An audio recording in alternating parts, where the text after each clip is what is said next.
Olá, muito bom estar com você. Estamos mais uma vez aqui para compartilhar com você um texto da palavra do Senhor, mensagem que Deus colocou na minha vida, no meu coração, e eu tenho o prazer de compartilhar com todos meus amigos, meus irmãos em Cristo, e estaremos lendo nesse instante na segunda carta do apóstolo Paulo a Timóteo, capítulo 2, versos de 1 a 9, que diz o seguinte: Quanto a você, meu filho, fortifique-se na graça que há em Cristo Jesus.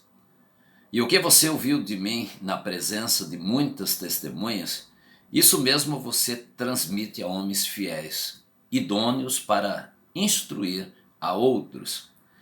Participe dos meus sofrimentos como bom soldado de Cristo Jesus.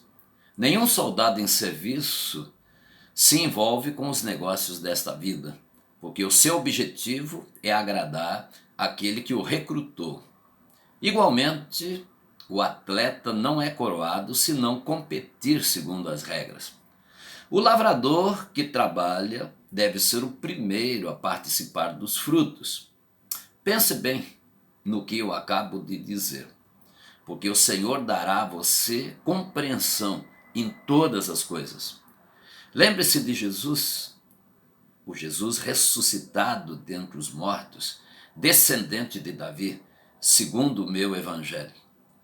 É por ele que estou sofrendo até algemas, como malfeitor. Mas a palavra de Deus não está algemada. Amém. Que texto bonito, é a experiência do apóstolo Paulo para todos nós. E a última frase que ele citou nesse texto é a seguinte: a palavra não está presa, a palavra não está algemada. E é exatamente sobre isso que eu gostaria de compartilhar neste momento, para que possamos todos entender que, como seres humanos, podemos até ser presos por causa do Evangelho, mas nunca o Evangelho poderá ser preso ou algemado. Então a palavra nunca esteve presa e nem estará presa. Nós estamos vivendo em nosso país e no mundo todo um ano bem atípico, mas não podemos parar o trabalho missionário. Há muita coisa para fazer. A pregação do Evangelho precisa continuar. As pessoas estão sedentas pela palavra de Deus, precisam ouvir a palavra de Deus. Estamos experimentando um novo normal. Isso de norte a sul, leste a oeste do nosso país. Convenções estaduais, associações distritais, congressos missionários, agências missionárias, todos nós estamos envolvidos com uma série de atividades, muitas atividades, acontecendo em nossa pátria. Aquilo que parecia que ia parar um pouco, prender um pouco a pregação do Evangelho, tornou a pregação muito mais intensa, Estamos trabalhando com uma intensidade enorme, muito mais do que antes da quarentena. Só não temos encontros presenciais, mas através das mídias estamos chegando em todos os lugares com a bendita palavra do Senhor. Então, graças a Deus, porque barreiras, grandes barreiras, têm sido quebradas para a proclamação do Evangelho de nosso Senhor e Salvador Jesus Cristo. Por exemplo, o uso das mídias. Muitos não usavam, eu mesmo usava pouco. E a partir dessa pandemia, começamos a usar as mídias para continuar pregando a palavra de Deus, para mostrar que a palavra não está presa, não está condicionada a esta pandemia. Mas isso não foi só nesse momento, só agora, nessa quarentena. Há muito tempo Deus vem trabalhando para quebrar barreiras em todos os lugares do mundo. Ele quebrou barreiras e quebra barreiras para que o Evangelho possa chegar em todos os lugares. Por exemplo, o muro que separava toda Berlim Ocidental da Alemanha, Era um impedimento para que o evangelho pudesse chegar em todo o país. E esse muro foi posto abaixo, né? Uniu a Alemanha e o evangelho agora está sendo pregado para todos os alemães, né? Facilitando assim, né, a proclamação da palavra de Deus. Quando pensamos na antiga União Soviética, que também o comunismo não permitia que o evangelho chegasse em nenhum daqueles países, né? Era proibido a pregação do evangelho, né, tanto ali na União Soviética quanto países vizinhos. E aí a antiga União Soviética foi quebrada e o comunismo perdeu a sua força.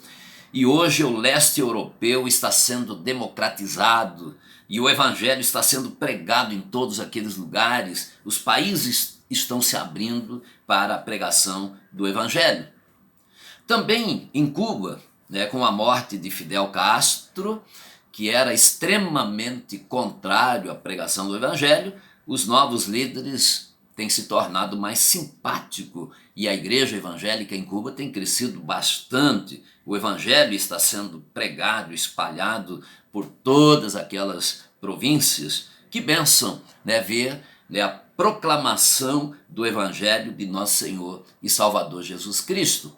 O mundo está se tornando quase sem fronteiras para a proclamação do evangelho. Mas ainda existem alguns poucos impedimentos em alguns países, como na Coreia do Norte, Indonésia e outros países, mas o evangelho continua penetrando assim mesmo nos lugares mais longínquos do planeta Terra. Por isso podemos dizer que estamos vivendo um período bom, quase sem fronteiras ou sem fronteiras, porque através da internet estamos indo para todos os lugares. Mas a igreja do Senhor Jesus está muito lenta, está devagar no cumprimento da sua missão. Esse é o momento de acelerar o passo, de trabalhar mais, de pregar mais a palavra de Deus. Os cristãos estão investindo pouquíssimo dinheiro na obra missionária. Tem-se dito que a média de investimento aqui no Brasil é aproximadamente R$ 20, por cristão por ano na obra missionária. Isso dá R$ 1,66 por mês, muito pouco, para alcançarmos o Brasil e alcançarmos o mundo, com a pregação do Evangelho de Jesus Cristo. Infelizmente, a visão missionária tem sido pequena na maioria das igrejas evangélicas, e com isso atrasa a proclamação do Evangelho. A gente sabe que R$ 1,66 de investimento mensal em missões é muito pouco. Uma criança gasta isso por dia comendo pipoca e biscoito, Então, nós sabemos que a maior barreira para a pregação ou proclamação do evangelho em nossos dias é a falta de compreensão de cada novo crente quanto ao sacerdócio universal. Ou seja, precisamos entender como cristãos que a responsabilidade de levar a palavra de Deus a todas as pessoas é individual. Eu e você temos a obrigação de pregar o evangelho. Então, é isto, a responsabilidade do discípulo é anunciar a boa nova de salvação, como entendia o apóstolo Paulo e também ensinava a todas as igrejas de sua época. Em 1 Coríntios capítulo 9, versículo 16, Paulo disse: pois se anuncio o evangelho, não tenho de que me gloriar, pois me é imposta esta obrigação, e ai de mim se não anunciar o evangelho. Olha a consciência dele de responsabilidade, de sacerdócio universal, Cada um tem responsabilidade de anunciar o evangelho. Então o avanço do evangelho no primeiro século se deu, por causa dessa compreensão de cada novo convertido, cada novo discípulo sentia a responsabilidade de testemunhar de Cristo, e era exatamente isso que faziam, indo por toda parte, anunciando a palavra de Deus. Então esse texto que Paulo escreveu a Timóteo, nessa segunda carta, texto que lemos, é um texto que sugere missões, a pregação do evangelho no mundo todo. E ele sugere, né, que o mundo é um mundo sem fronteiras, que ninguém pode prender ou algemar a palavra de Deus. E isso tem sido desde o início do cristianismo. Impedimentos sempre existiram, mas foram vencidos tanto pelos apóstolos no primeiro século, como pelos líderes das igrejas nos séculos seguintes. Aqueles pregadores deram a vida para que o evangelho pudesse continuar sendo pregado. E Paulo reconheceu, né, que estava sofrendo agora prisão. Ele estava sofrendo a ponto de ter sido preso por causa da palavra de Deus, mas também reconhece que a palavra não estava presa. A sua carta a Timóteo foi escrita provavelmente num presídio ou na prisão em Roma, mas compreende que para o evangelho não há fronteiras, não há cadeias, não há algemas. A sua alegria era compartilhar a mensagem do evangelho através das cartas. As cartas que ele escrevia e enviava para suas igrejas e os seus discípulos naquele tempo. Algumas coisas importantes para aprendermos através desse lindo texto da palavra do Senhor. Primeira coisa, nós temos aqui ensinos extraordinários para as nossas vidas, ensinos que podemos extrair desse texto. Primeiro, como cristãos, temos a responsabilidade de pregar o evangelho. Paulo disse que nós fomos recrutados como soldados. Ele diz no versículo 4, nenhum soldado em serviço se envolve em negócios desta vida, porque o seu objetivo é obedecer ao seu superior ou aquele que o arregimentou para a guerra. Então ele está tendo uma consciência de que cada pessoa salva foi recrutado, foi regimentado como um soldado de Jesus, e foi arregimentado para a guerra, né? Então, nós somos soldados de Jesus e fomos convocados para combater o pecado, para combater contra as hostes espirituais da maldade que toma conta desse mundo, influenciando as pessoas para o mal. E aqui na terra, nós somos soldados desse grande exército de Deus e fomos recrutados para lutar. Nenhum soldado foi recrutado para descansar, mas muita gente está de braços cruzados, achando que foi recrutado para descanso. Mas a Bíblia está dizendo que fomos recrutados para a luta. O nosso mestre continua a dizer, o texto de Mateus 28, 18 a 20 está claro, e aproximando-se Jesus, falou-lhes dizendo, todo poder me foi dado no céu e na terra. Portanto, ide, fazei discípulos de todas as nações, batizando-os em nome do Pai, e do Filho, e do Espírito Santo, ensinando-os a guardar todas as coisas que vos tenho mandado. E eis que eu estou convosco todos os dias, até a consumação dos séculos, até o fim do mundo. Então nós fomos, de fato, recrutados para testemunhar de Jesus, para guerrear contra o mal, contra Satanás. Então essa é a primeira grande lição que aprendemos aqui. Depois Paulo também nos compara com um atleta. E o versículo 5 diz, o atleta não será coroado se não lutar segundo as normas, né? Então existem regras para participar de uma Olimpíada.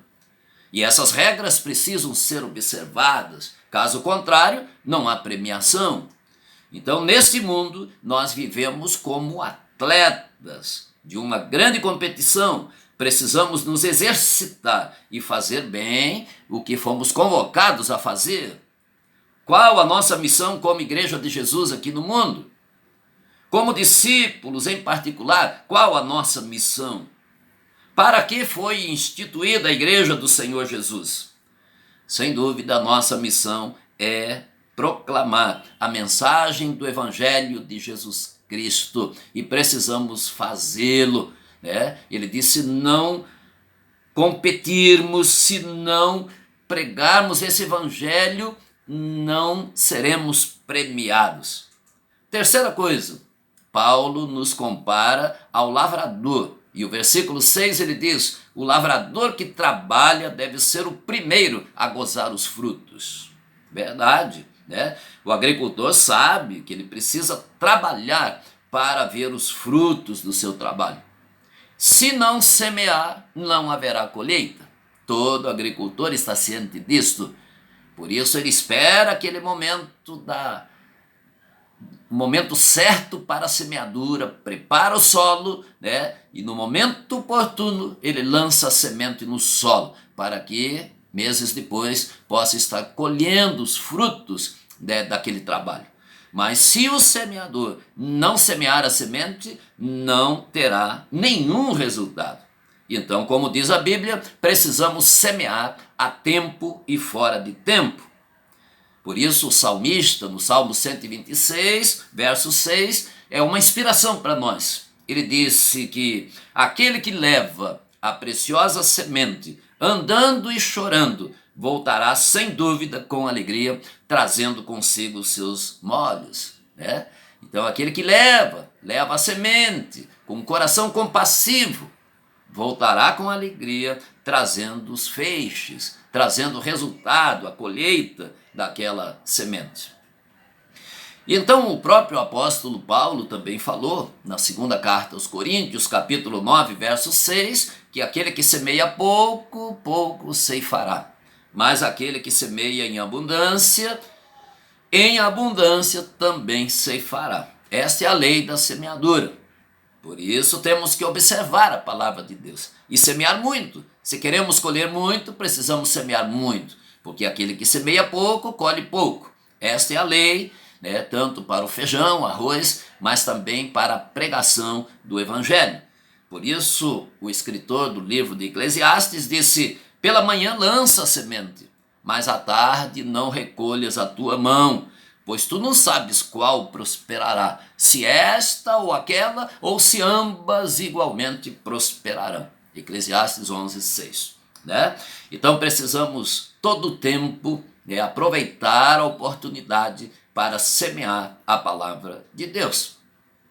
Depois dessas considerações iniciais, né, o apóstolo Paulo ainda disse: Timóteo, considera o que eu acabo de dizer-te.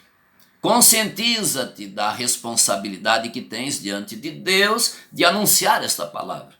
Lembra-te que Cristo ressurgiu de entre os mortos e esta é a mensagem que tens de pregar. Meu filho, é por causa deste evangelho que eu estou sofrendo até algemas, como se fosse um malfeitor. Mas a palavra não está presa. Ele está dizendo: é por causa desta palavra que eu suporto tudo isto, que eu suporto esse sofrimento. É por causa desta palavra que eu suporto, para que muitos sejam salvos e recebam a vida eterna. Mas, Timóteo, lembra-te, a palavra não está algemada, a palavra não está presa. Eu estou preso, mas a palavra não está presa. Nós podemos ser presos, mas a palavra nunca poderá ser presa. Vamos pensar um pouco sobre essa orientação de Paulo a Timóteo. Em que sentido a palavra não está presa? O que ele quis dizer com isso? A palavra não está presa. Primeiro, a palavra não está presa de modo que não venha tornar-se conhecida entre os povos. O próprio Jesus havia dito: se estes se calarem, as próprias pedras clamarão. O nosso grande desafio é fazer Cristo conhecido de todos os povos e nações da terra. E só no Brasil nós temos muita gente que ainda não conhece. Ouvimos aí as estatísticas dizendo que são aproximadamente 42 milhões de evangélicos, num número muito maior, mais de 200 milhões de brasileiros. Então nós temos aí mais de 160 milhões de pessoas que não conhecem Jesus. Pensando só nas nações indígenas, são mais de 90 que não conhecem a Jesus. Comunidades ribeirinhas, talvez mais de 20 mil comunidades que ainda não conhecem Jesus. Quilombolas e tantos outros povos sertanejos, né? Quantas comunidades no meio da caatinga que ainda não conhecem o Evangelho de Jesus Cristo. E meus irmãos, não temos nenhuma barreira para pregar o Evangelho. As barreiras foram quebradas, né? As barreiras já estão destruídas. Nós vivemos em um país sem fronteiras. Algumas dificuldades há sim, mas não temos impedimentos para continuar pregando o Evangelho. Mas infelizmente a igreja evangélica brasileira está perdendo sua visão, está esquecendo a sua razão de ser como igreja.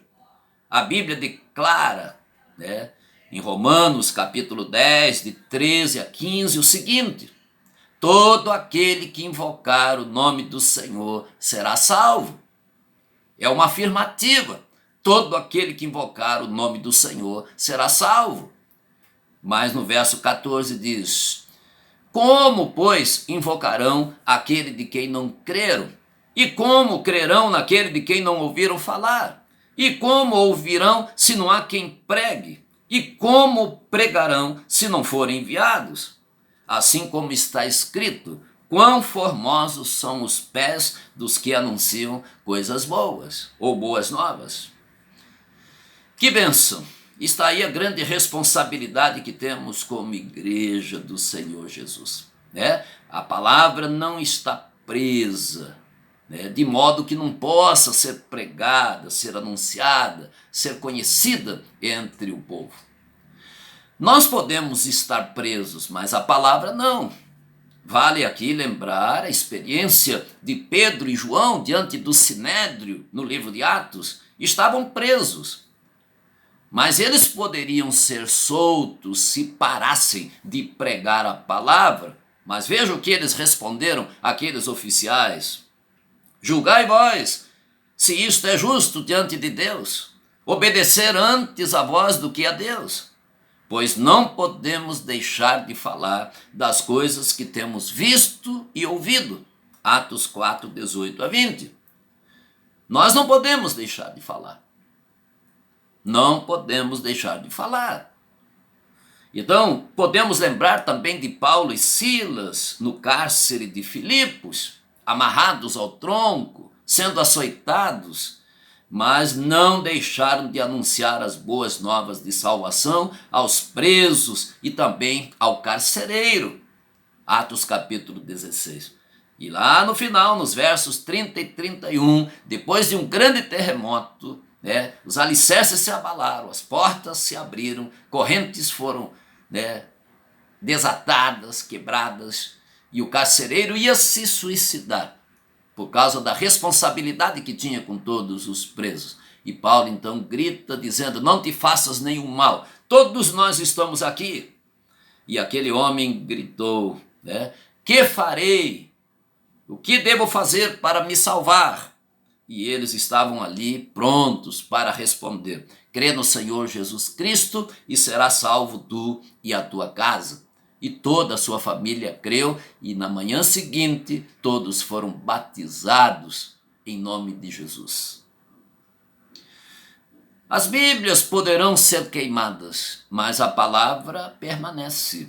Houve época, aqui no Brasil mesmo, talvez uns 100, 130 anos atrás, em que líderes religiosos saíram de casa em casa para ver quem possuía uma Bíblia. Pegaram todas as Bíblias, centenas de exemplares da palavra de Deus, e levaram para as praças públicas e queimaram diante do povo. Não queriam que o povo tivesse acesso à Bíblia Sagrada, mas a palavra de Deus está viva até hoje. Queimaram a Bíblia, mas não queimaram a palavra. Agora estão adulterando as verdades do Evangelho, interpretando diferente daquilo que está contido para confundir o povo. mas a palavra de Deus permanecerá viva e eficaz. Como disse o salmista, a tua palavra me vivifica, me dá vida. E é exatamente isso, a palavra de Deus produz vida em nossos corações, vida espiritual no homem. Cristãos poderão até ser mortos, mas a palavra nunca. É isso que Paulo está dizendo a Timóteo. A palavra não pode ser algemada. Os cristãos podem ser presos, os cristãos poderão ser mortos, mas a palavra nunca. E aí é só ler a história do cristianismo e encontraremos milhões sendo mortos, milhares sendo mortos. Mas a palavra permanece até hoje. Onde está a glória do Coliseu Romano que bebeu sangue daqueles homens e mulheres cristãos cheios de fé? Só escombros. Hoje é lugar de turismo, as pessoas vão olhar os escombros do Coliseu Romano. Mas ali naquele lugar, muita gente foi despedaçada pelos leões por causa da sua fé em Jesus. Foram cortados à espada, queimados vivos, e o povo aplaudia, gritava. Coisa triste, mas não conseguiram deter a palavra de Deus. Porque a palavra de Deus é a voz de Deus, é Deus falando, é o Todo-Poderoso falando. E onde essa palavra entra, ela cria uma coragem incrível. As pessoas dão as próprias vidas em favor desta fé e desta palavra de Deus. Então, cristãos poderão ser mortos, mas a palavra nunca. No mundo contemporâneo, infelizmente, muitos que estão aí andando com a Bíblia na mão são anticristãos, antibíblicos, anti-evangélicos. Estão sendo enganados e enganando a muitos. Eu pergunto, o que adianta carregar a Bíblia e não colocá-la em prática na vida diária? O que adianta acreditar na Bíblia, carregar a Bíblia e não acreditar nos seus ensinos? Não obedecer aos ensinos de Jesus e dos apóstolos? Muita gente hipócrita, carregando esse livro, tendo esse livro em casa, até lendo esse livro, mas não colocam em prática os ensinamentos desse livro, então nada muda, são antibíblicos. São contra tudo aquilo que Jesus ensinou na sua palavra, tentando distorcer, adulterar aquilo que foi ensinado pelo Senhor. E mais uma coisa eu gostaria de compartilhar com vocês. Os homens podem estar presos, mas a palavra não. Paulo disse que não, eu estou algemado, estou aqui preso, mas ninguém pode algemar a palavra. A palavra não está presa. Eu sim, a palavra não. Então veja, isso é muito importante. A frieza dos homens não é a frieza da palavra de Deus.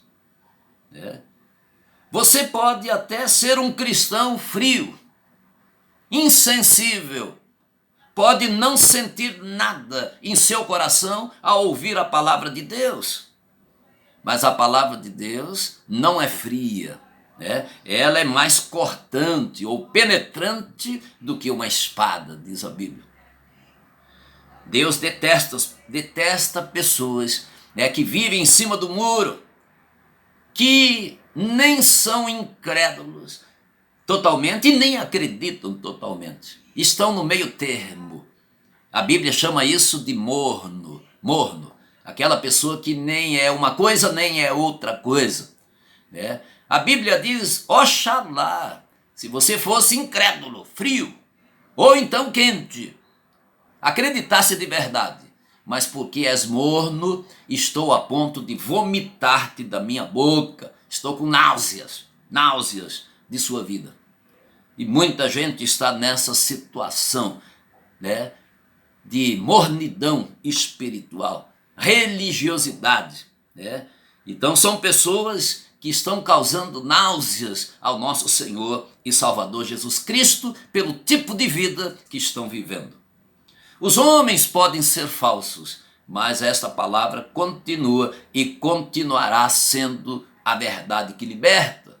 Jesus disse: conhecereis a verdade, e a verdade vos libertará. E a verdade é uma, não existem duas verdades, né? Ninguém trabalha com duas verdades. Só existe uma verdade, e a Bíblia, a palavra de Deus, é a verdade. E o restante ao redor é engano. Mas a Bíblia é a verdade. Então as promessas contidas na palavra de Deus hão de se cumprir cabalmente, independentemente das pessoas, se são ou não falsas ou verdadeiras. A rejeição por parte dos incrédulos não é a derrota da palavra de Deus. Você pode rejeitar o quanto quiser, mas isso não muda as verdades contidas nesta palavra. Jesus disse que os céus e a terra passarão, mas as suas palavras jamais hão de passar. Jamais passarão. Tudo vai passar, menos a palavra de Deus, porque ela não está presa, ela não está algemada, ela é a verdade que liberta, a única verdade que aponta para Deus, para o céu, para a vida eterna. Nós podemos estar presos, mas a palavra não. Paulo estava na prisão em Roma e ele disse: a palavra, eu estou aqui algemado, mas a palavra de Deus não está presa. E gostaria de pensar com você um pouquinho sobre isso. Como poderemos estar presos? Como uma pessoa pode estar presa? A gente já sabe que a palavra jamais estará presa, mas como os cristãos poderão estar presos? Como as pessoas deste mundo poderão estar presas? Algumas coisas. Por exemplo, presos no materialismo. Nos esquecemos muitas vezes que somos soldados de Jesus e que fomos recrutados para a guerra. E nos esquecemos do nosso compromisso com Ele. E então nos envolvemos com as coisas deste mundo de tal forma que não há mais tempo para Deus. Não é assim que muitas pessoas estão vivendo? Se dizem cristãos, se dizem evangélicos, mas não têm tempo para Deus. Se tornaram materialistas, vivem em função de trabalho, de ganhar dinheiro. Não tem tempo para ler a Bíblia, não tem tempo para orar, não tem tempo para desenvolver comunhão com Deus. Estão presos no materialismo. Querem oferecer a Deus o resto do tempo, resto da vida, resto dos talentos, né? Resto dos bens. E é bom que se diga que Deus não precisa de resto. Ou damos a Ele prioridade, ou Ele não receberá nada das nossas mãos. Jesus disse: mas buscai em primeiro lugar o reino de Deus e a sua justiça, e todas as outras coisas vos serão acrescentadas. Então temos o desafio, né, de priorizar Deus, priorizar a sua palavra na nossa vida. Mas muitos chamados cristãos estão presos a esse materialismo sufocante, esse materialismo que tem conduzido para a perdição. Outros estão presos ao comodismo. Todos nós recebemos de Deus 24 horas por dia e fazemos o que achamos que devemos fazer com essas 24 horas. Temos liberdade para decidir o que fazer. Temos tempo para dormir, para ver a televisão, para passear, estudar, trabalhar. Mas poucos encontram tempo para Deus, para a comunhão com Deus, para a pregação do Evangelho. Então, por causa desse comodismo, perdeu-se o senso de responsabilidade pessoal. As pessoas se acomodaram dentro de quatro paredes. Se acomodaram em uma religião e esqueceram o sacerdócio universal do crente. Outros estão presos na incredulidade. Falta a fé para crer no Senhor, para crer também que o Senhor usa cada pessoa como quer. Como estamos longe do exemplo daqueles apóstolos do passado. Paulo disse: porque eu não me envergonho do evangelho de Cristo, pois é o poder de Deus para a salvação de todo aquele que crê, primeiro do judeu e também do grego. Romanos 1,16.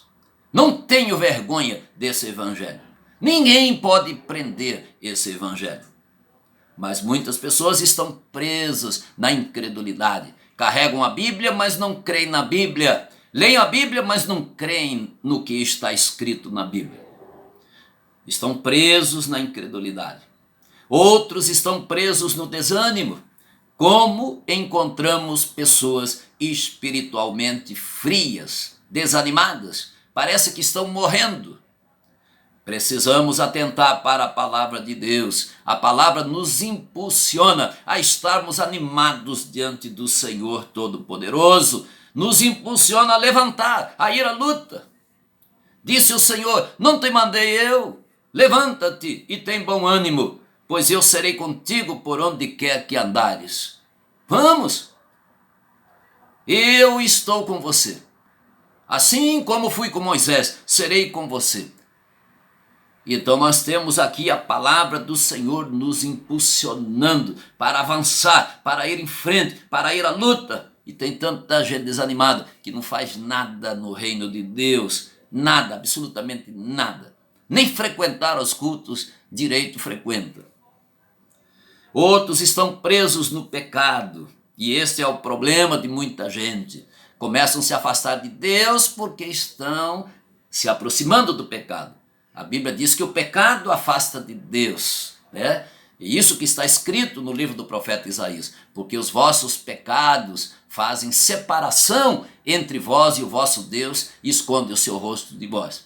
E o motivo de muito desânimo, de incredulidade, né, é o pecado.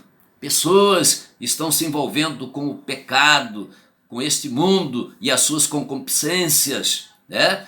Estão sendo atraídos e engodados por este mundo, vivendo uma vida longe de Deus, esquecendo-se da eternidade, esquecendo que um dia vão deixar este mundo e terão que comparecer diante do tribunal de Cristo para prestar contas de suas vidas. Que contas vão prestar? Nós podemos estar presos, mas a palavra de Deus nunca. Como disse Paulo, mas a palavra não está presa, não está algemada. Né? Por isso nós estamos no mundo sem fronteiras. Né? Ninguém consegue prender a palavra de Deus e precisamos pregar essa palavra a todas as pessoas. Então, para concluir, é bom que saibamos que é hora de despertarmos do sono. É hora de cumprirmos a nossa missão como discípulos e como igrejas. É hora de levar a boa nova de salvação a todas as pessoas até os confins da terra. Eu sei, claro, que se dependesse de alguns chamados cristãos, né, que talvez até estejam nos ouvindo, o evangelho não sairia, né, das quatro paredes da sua própria casa, ou então nem sairia do seu coração para ser compartilhado com outras pessoas.